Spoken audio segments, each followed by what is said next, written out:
बौद्धरे जिलास्तरीय विराट निजुक्ति मेला 2025 सफलतार सह अनुष्ठित होइछि। ए निजुक्ति मेलारे जिलार विभिन्न अंचलरू बहु संख्यक चाकरी आशायी प्रार्थी और प्रार्थी उपस्थित थिले। विशेषकर महिला प्रार्थींकर उत्साहजनक अंशग्रहण कार्यक्रम आकर्षणीय दिग थिला। निजुक्ति मेलारे जिला दक्षता विकास तथा नियोजन अधिकारी अजय कुमार दास अध्यक्षतार अनुष्ठित कार्यक्रम मुख्य अतिथि भाव जिलापाल बौद्ध जिलापाल विभूतिभूषण नायक जोगदे उद्घाटन करथिले।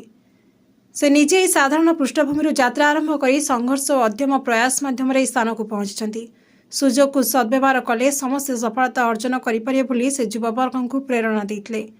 अन्यतम अतिथि भाव मान्यवर सांसदों प्रतिनिधि बौद्ध एनएसी अध्यक्ष प्रमुख मंचासीन थे।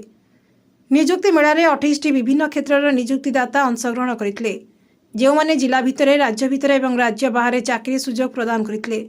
तत्सहित 10टी सरकारी फ्री ट्रेनिंग प्रदान कर निजुक्ति देवा संस्था गोटे भारतीय वायुसेना स्टल अंशग्रहण कर क्यारियर संबंधी सूचना प्रदान करते।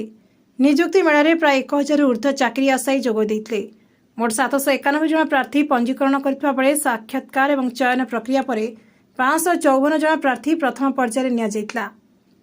28 जन प्रार्थी को जिलापाल और अन्य अतिथि को निजुक्ति मेलारे निजुक्ति पत्र प्रदान करा जायतिला। जिलापाल समस्त स्टल गुड़ी को परिदर्शन कर प्रार्थी कथबार्ता कर प्रेरणा देते।